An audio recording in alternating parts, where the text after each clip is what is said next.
Bom dia, gente. Tudo bem? Ué? Tudo certo? Então tá bom, tá tudo certo aqui, gente. Tranquilo, não tem problema. Bom dia, pessoal. Mais uma semaninha aí. Queridos, hoje vamos continuar com a nossa lista de exercícios. Hoje veremos Thomas Hobbes, Locke, Rousseau, ou seja, os contratualistas. E veremos o tão querido Kant, tá? Então vamos fechar este mês de agosto com esses quatro autores. Os três contratualistas e Kant. Política, e em Kant a gente tem epistemologia, ética e um exercíciozinho de estética. Pode cair no Enem, só pra gente falar que também que não fez, tá? Então vamos lá? É o mesmo esquema, tá? É do exercício 46 até o exercício 60. Então 46 a 60, um pouquinho mais do que 15 exercícios semanais que temos feito. Vocês têm essa primeira aula para resolver esses exercícios, tá bem?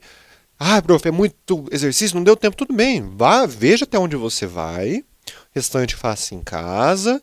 E qualquer dúvida você me traz, tá? Seja por WhatsApp, seja quando eu retornar. Mais uma semaninha aí que eu tô na minha cama, tá?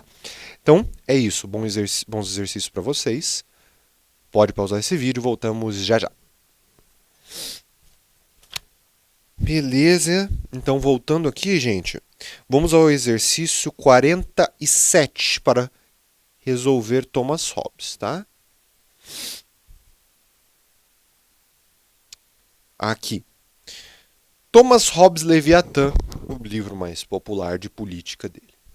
Com base na definição acima, considere as seguintes afirmações. Se está falando definição acima, está se referindo ao texto, precisamos ver o texto. Vamos lá. Um dos argumentos em favor do direito amplo ao armamento individual, olha só que questão contemporânea, não é? Está falando sobre armamento individual, direito à arma do cidadão. Vamos ver isso aqui. É o que afirma que cabe ao próprio indivíduo e não ao Estado a proteção de sua vida e de sua propriedade.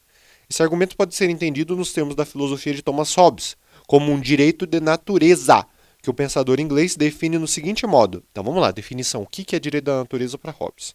Ué, mas existe direito de natureza para Hobbes? Ué, prof, você falou que o direito de natureza era do Locke. O Locke, ele prevê direitos naturais. Mas o Hobbes, ele fala de um direito de natureza. Vamos ver aqui qual é. É a liberdade que cada homem possui de usar seu próprio poder da maneira que quiser para a preservação de sua própria natureza, ou seja, de sua vida, e, consequentemente, de fazer tudo aquilo que seu próprio julgamento e razão lhe indiquem como meios adequados a esse fim. Então vamos lá. Olha que interessante. O Locke, ele fala dos direitos naturais. São 4. Lembra? Direito à vida, ao corpo, à liberdade e à propriedade privada. Para ele são direitos naturais. O homem nasceu, o ser humano nasceu, ele tem direito a essas 4 coisas. Logo, qual que é a lei natural? A lei natural é aquela que respeita os direitos naturais. Tá? O Hobbes, ele já fala o seguinte, o homem tem um direito. É o direito de usar tudo que ele tem para se proteger. Qual que é a lei que defende esse direito? É a lei do mais forte. Nossa, professor, que terrível, não é dureza isso aí? Sim, mas o estado de natureza para o Hobbes é esse estado de natureza miserável, grosseiro e violento. Lembra, estado de natureza é basicamente você falar o seguinte: a natureza humana é assim, naturalmente o ser humano age assim. Para o Hobbes, se você tira a sociedade, o Estado, as instituições, deixar o ser humano agir pela própria natureza, ele vai agir o quê? De maneira violenta e egoísta.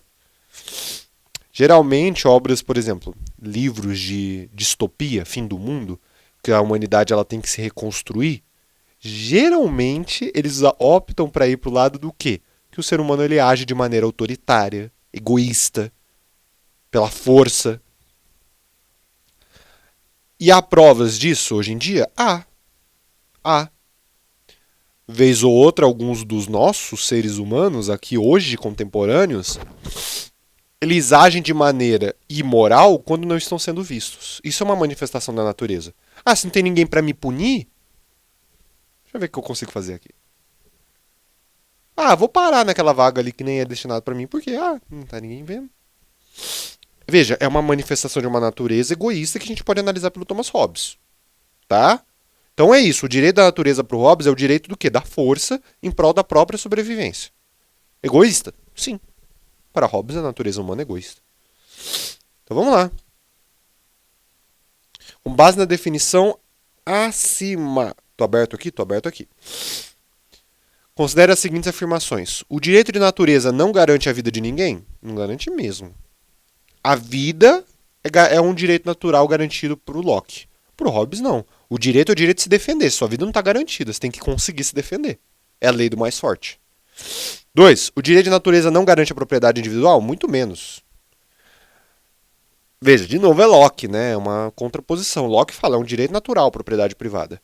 O Hobbes diz o seguinte, você vai ficar com a sua propriedade, você consegue proteger. Se vier o mais forte que consegue tirar de você, é isso. Ele está exercendo o direito dele. Boa sorte. 3. O direito de natureza é igual para todos? É. O direito é. As condições de exercê-lo não é. Porque tem um mais forte que você.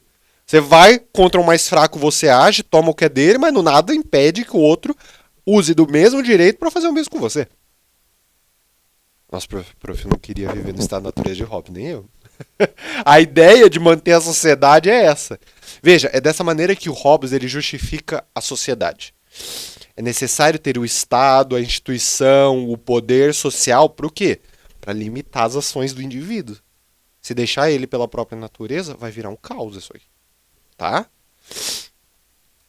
Sendo assim, 1, 2 e 3, alternativa D de dado. Ok? Vamos seguir aqui para... Vamos para Locke agora? Qualquer coisa a gente volta depois. Mas vamos agora resolver a questão 50 do Locke. Tá?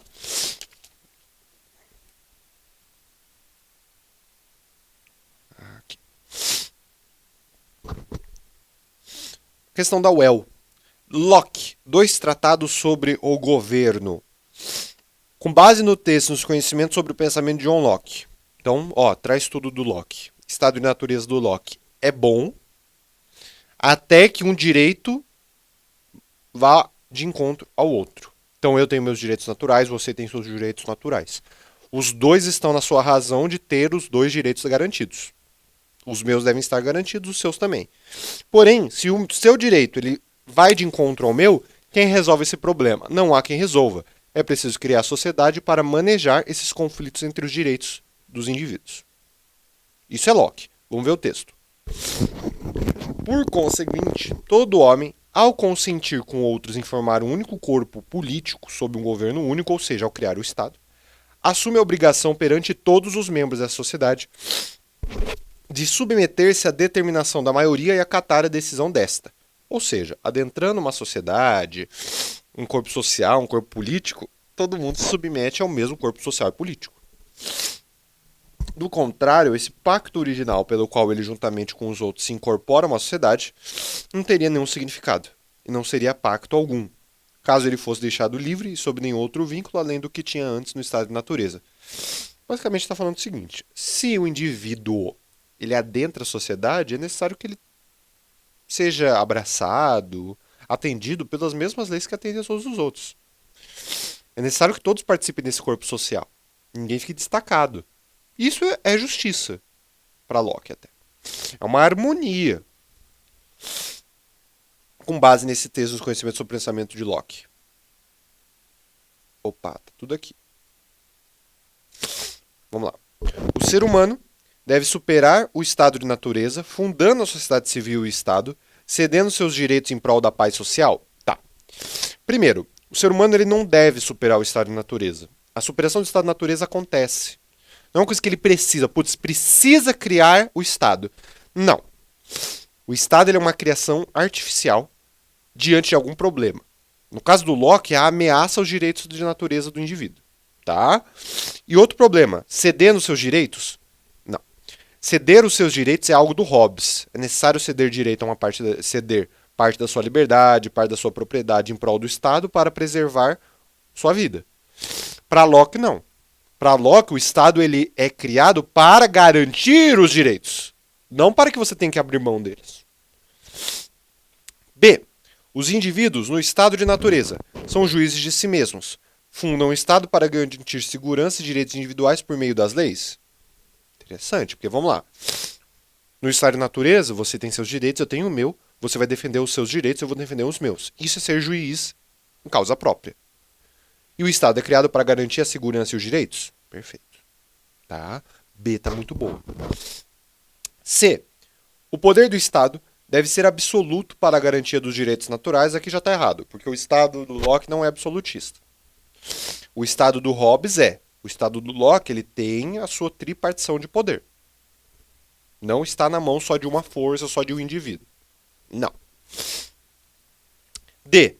O pacto ou contrato social é o garantidor das liberdades e direitos, sendo o poder legislativo o menos importante. Aqui já está o erro. O poder legislativo para o Locke é o mais importante. São 3 os poderes para Locke: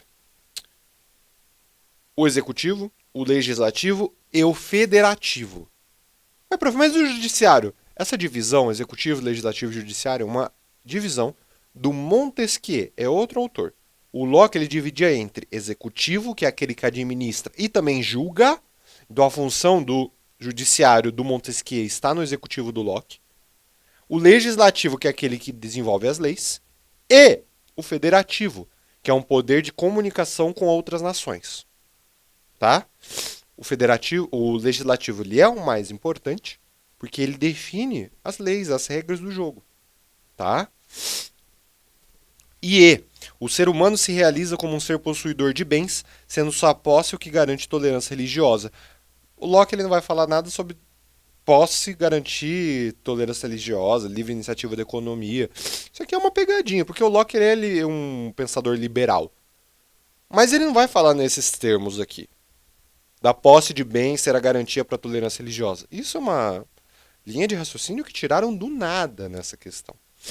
Então, a alternativa correta é a alternativa B, de bola. Tá? Vamos aqui a Rousseau. Aqui. Questão 53.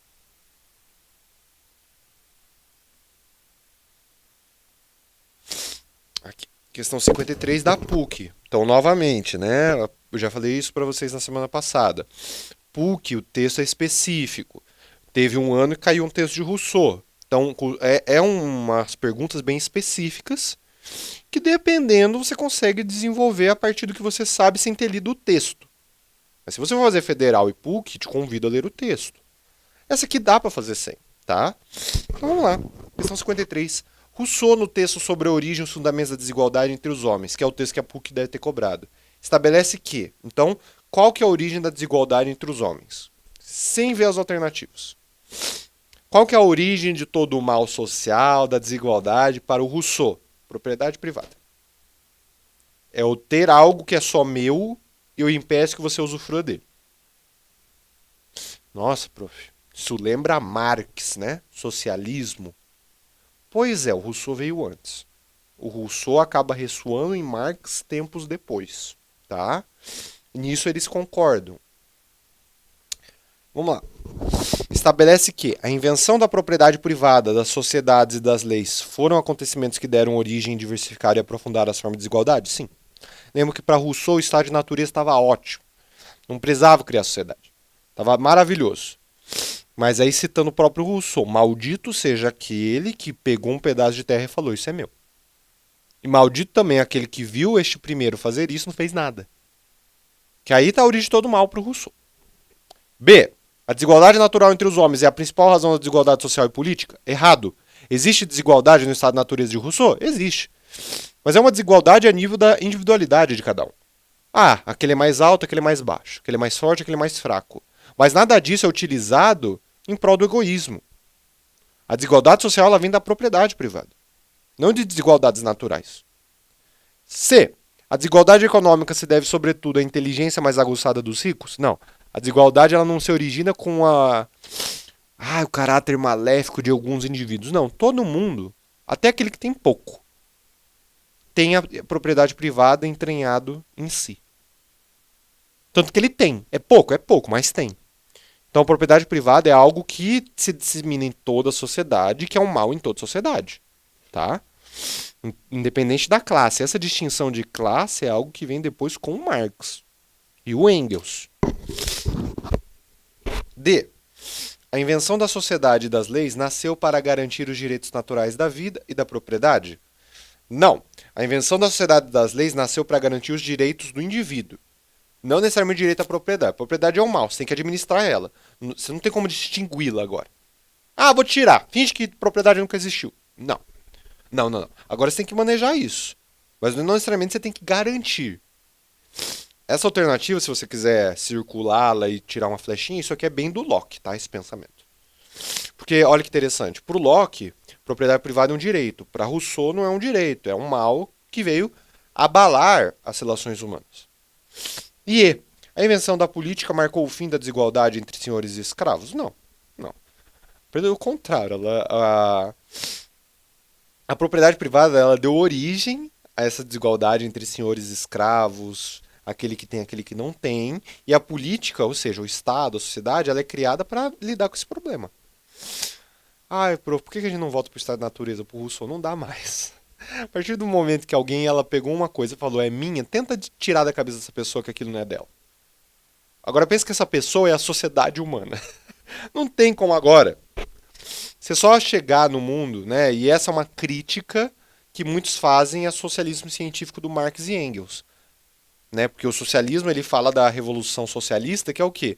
Você primeiro, você extingue a propriedade, né? Não existe mais isso que é só de alguns. Extingue assim a desigualdade e futuramente você extingue o próprio Estado e aí você tem um estado, uma sociedade comunista. Quem critica essa perspectiva diz o quê? Não dá para você acreditar que todo mundo vai topar viver em conjunto sem ter algo que é só seu. É essa a ideia, tá? Então aqui a alternativa correta é a alternativa A. A invenção da propriedade privada, das sociedades das leis, foram acontecimentos que deram origem, diversificaram e aprofundaram as formas de desigualdade. Tá bom? Ok. Vamos agora para o nosso querido Kant.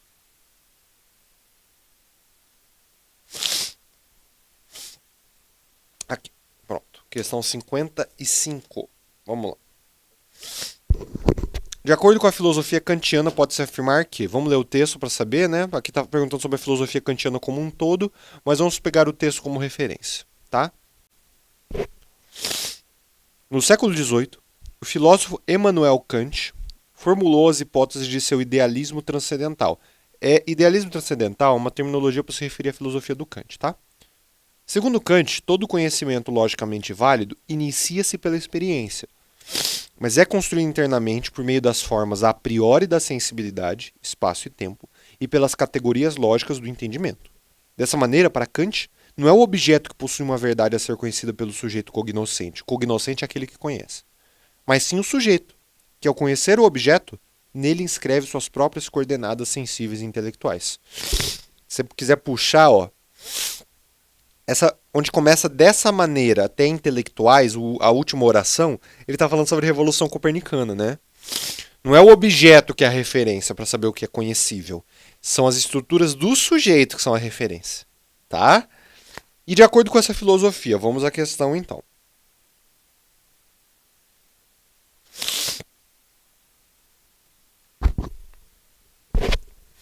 A mente humana é como uma tábula rasa, já para.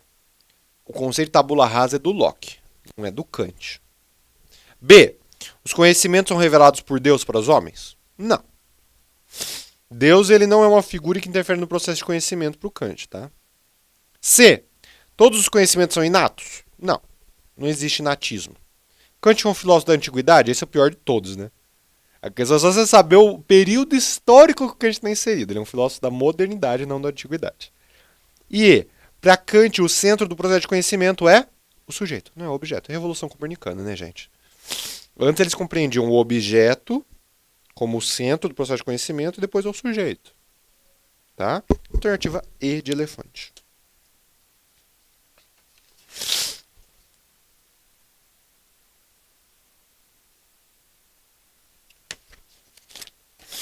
Vamos fazer agora a questão de ética kantiana 59.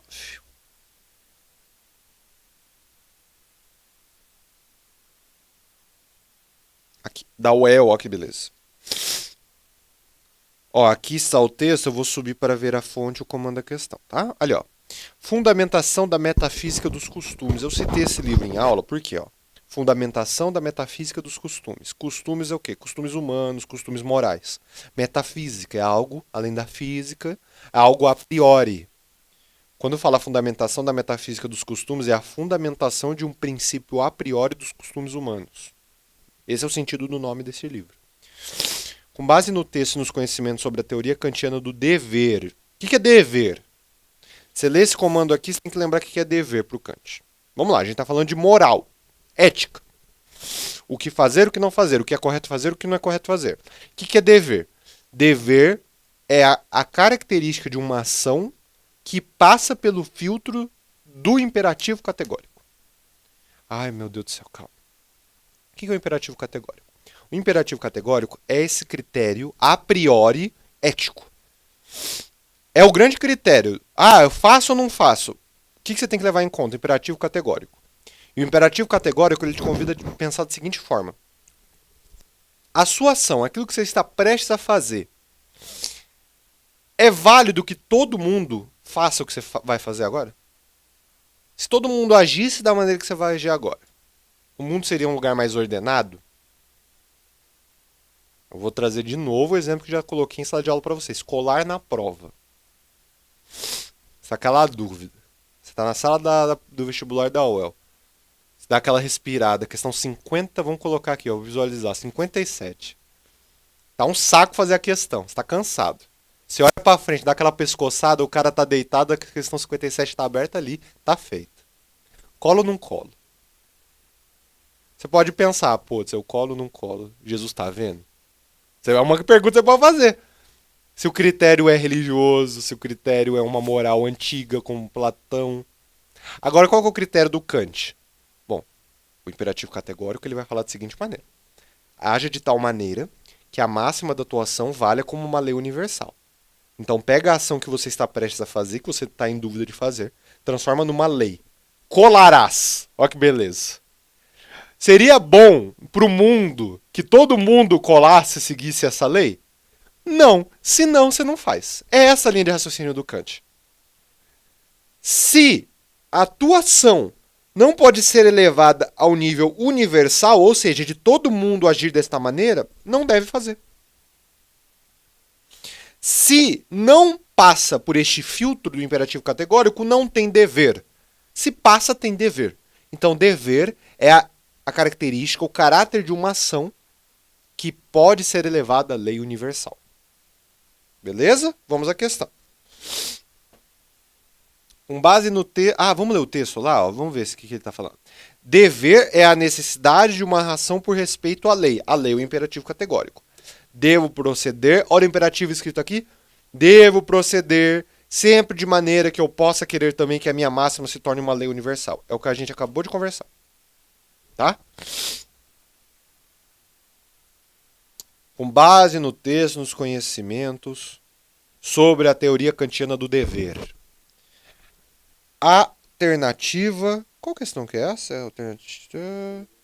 É 58 essa? Ah, é 59 essa. 59. Não, imagina. Então vamos lá. A máxima de uma ação moral universalizável pode ter como fundamento os efeitos da ação, sendo considerada moralmente boa uma ação cujos efeitos causam bem? Não. Ué, como assim? Se uma ação não é boa, ela não deve ser feita? Não necessariamente, gente. Porque, ó, o grande critério para que uma ação seja feita para o Kant não é se ela vai ter um resultado bom, mas é se ela em si é justa. Não, mas como que eu vou saber se é justa? Você passa pelo imperativo categórico. Toda essa linha de raciocínio que a gente fez. Porque, se uma ação ela é boa porque ela tem fins bons, os fins justificam os meios. O que você pode fazer baseado nessa linha de raciocínio? Então, não são os efeitos que determinam a qualidade de uma ação. Tá? É a ação em si. É o dever em si. Porque assim, se você pode justificar uma ação como boa a partir dos fins, vamos pensar um caso de corrupção na política. Um cara desvia dinheiro para uma obra pública, mas ele vai pegar uma parte para si. Mas a obra vai ser feita. Mas ele pegou uma parte para si. O efeito ali da obra é boa. Mas e aí? É uma discussão ética muito interessante essa aqui. B. A obrigação incondicional que a lei moral impõe advém do reconhecimento da possibilidade de universalização das máximas da ação. É isso. O princípio que sustenta o imperativo categórico é o princípio da universalização. É a possibilidade de universalizar aquela ação, tornar ela válida para todos, exemplo para todos. C. A mentira pode, em certas circunstâncias, ser legitimada moralmente quando dela resulta uma ação benéfica ou impede o prejuízo ao trem. É a mesma linha de raciocínio da alternativa A. Se a mentira tem um bom resultado, então deve-se mentir? Não. Não, porque é a ação em si. A mentira por si só, ela é válida? Não. Dependente de efeito, gente. A ética do Kant não é teleológica. Teleo é fim, destinado a um fim. Não. Ela é ação pela ação. A mentira por si mesma, ela é legal a ideia dela ser universalizada? Não, então tá errado. Então não deve ser feito. D. A máxima incondicional de uma ação moral pode ter como fundamento a experiência, pois os costumes fornecem elementos suficientes para ela? Não. A fundamentação de uma ação não são os costumes. É uma norma a priori, metafísica. Metafísica não, perdão, deixa eu me corrigir. Metafísica não, a priori, anterior à experiência. Tá? Que metafísica da ideia de ser algo divino. Não é isso. É a priori. É uma lei válida para antes de qualquer experiência. Qual que é o nome dessa lei para o Kant? É o imperativo categórico. E o imperativo categórico, princípio dos imperativos do dever, escolhe dentre os estímulos fornecidos à vontade o que lhe é mais adequado? Não é assim, o imperativo categórico, esse eu acho que está certo, esse eu acho que está errado. Esse eu acho que é legal, esse eu acho que não. Não, gente, olha o nome dessa lei universal do Kant. Imperativo categórico. Não sei se vocês já pararam para analisar essa terminologia. O que é imperativo? No português, a voz imperativa é aquela da ordem, né? Faça. Imperativo. Leia. Estude. Imperativo. O categórico, o que é uma pessoa categórica? Uma pessoa que opina, que dá a ordem, de forma reta. Então veja, é uma ordem reta a ideia do imperativo categórico. Não é depende. Não, ele não tem depende. Nossa, mas não é rígido isso, prof? O imperativo categórico ele é um conceito que parte de uma rigidez. Parte de uma rigidez, tá? Então a alternativa correta é a alternativa B de bola. B de bola. E por fim, vamos ver a questão 60. Aqui. Essa é uma questão de estética, tá? Lembra o seguinte. Kant ele é cobrado na UEL em epistemologia e ética. Então é necessário saber a relação do conhecimento, como se produz conhecimento. Na ética é necessário saber o imperativo categórico e o que faz uma ação ser moral. A estética, se cair, vai ser no Enem. Tá? Então vamos lá. A experiência estética é, segundo Kant, puramente contemplativa. Isso significa que a experiência estética é livre de qualquer forma interessada de relação com os objetos, sejam eles naturais ou artísticos. Pausa. Vamos entender isso aqui. Para Kant, uma relação estética é desinteressada. A gente poderia escrever dessa maneira. Você vai ver um filme no cinema. Você vai ver um filme para quê? Vou ver um filme para conseguir conversar com meus amigos depois. Eu vou ver um filme porque, poxa, todo mundo tá falando desse filme. A resposta kantiana é: eu vou ver o filme para ver o filme. Eu vou ver o filme para curtir o filme. Não tem um depois. Eu vou pelo filme. É isso, é desinteressado. A experiência estética é aquela experiência que basta em si mesma. Você vê um quadro, não porque você quer estudar para uma prova de arte. Não, eu quero contemplar esse quadro aqui. Por isso que ele fala aqui, puramente contemplativo. É objeto artístico pelo objeto artístico. É o vínculo estético pelo vínculo estético. Não tem um depois, um para quê.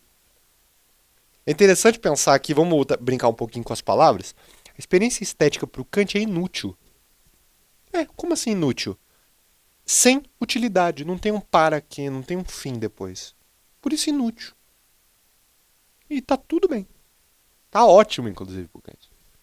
Vamos continuar aqui. Observar uma pintura, uma paisagem, ouvir uma música ou assistir um filme pode ser experiências estéticas, dependendo da atitude do indivíduo diante de cada um desses atos. Assim sendo, nas opções a seguir, são descritos motivos pelos quais diferentes pessoas se colocam diante de obras de arte. Desse modo, assinale a opção em que é apresentada uma experiência estética conforme a teoria kantiana. Vamos lá? Lembra, a alternativa correta é aquela que mostra um desinteresse em relação a qualquer coisa para além da experiência estética. Tá? A. Um jovem assiste a uma montagem da peça Esperando Godot, de Samuel Beckett, para a produção de uma resenha para as aulas de História da Arte. Tá errado?